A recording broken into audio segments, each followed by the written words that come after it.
പ്രിയ പ്രേക്ഷകരെ, മഴക്കാലത്തിൻ്റെ മൃദുലതയോടെ എത്തുന്നു കർക്കടകം.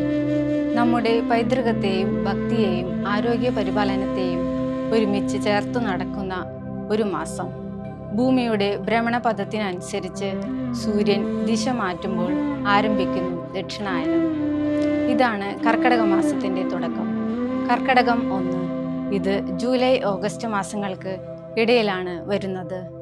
കൊല്ലവർഷത്തിലെ 12ാമത്തെ മാസമാണ് കർക്കടകം.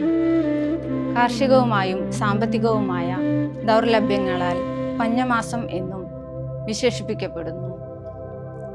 ഹൈന്ദവ ആചാരപരമായി വലിയ പ്രാധാന്യമുള്ള ഈ മാസം രാമായണ മാസം എന്നും അറിയപ്പെടുന്നു. ഈ മാസത്തിൽ ഭക്തിപൂർണമായി രാമായണ പാരായണം നടത്തുന്ന കുടുംബങ്ങളും ക്ഷേത്രങ്ങളുമാണ് കേരളത്തിലുടനീളം. ഓരോ ദിവസവും നിയമിതമായി രാമായണം വായിക്കുന്നതിലൂടെ മനസ്സിനും കുടുംബത്തിനും ശാന്തിയും ശക്തിയും പ്രാപിക്കുന്നു എന്ന് വിശ്വാസം. ഈ മാസം കേരളത്തിൽ കനത്ത മഴയുമായി അനുബന്ധിച്ചിരിക്കുന്നു.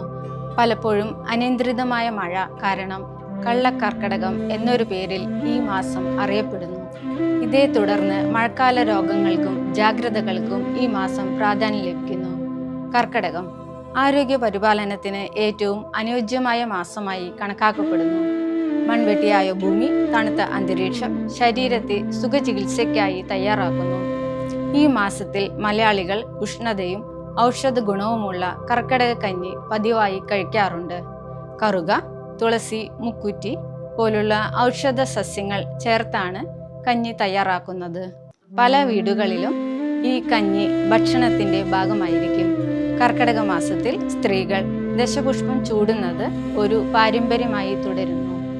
കറുക, ചെറുള, മുക്കുറ്റി, തിരുതാളി തുടങ്ങിയ ഔഷധ ഗുണമുള്ള പുഷ്പങ്ങൾ ചൂടുന്നതിന് ആരോഗ്യപരമായ ഉദ്ദേശവുമുണ്ട്.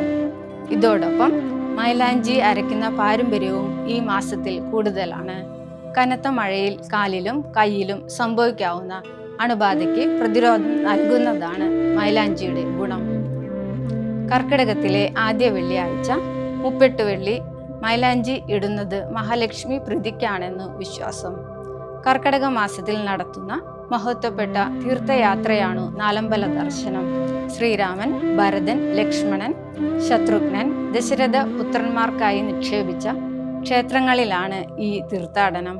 തൃപ്രയാർ, കോട്ടയം രാമപുരം, മലപ്പുറം രാമപുരം എന്നിവിടങ്ങളിലുള്ള ക്ഷേത്രങ്ങൾ സന്ദർശിക്കുന്നതിലൂടെ ആത്മീയതയും ദൈവകൃപയും പ്രാപിക്കാമെന്ന് വിശ്വാസം.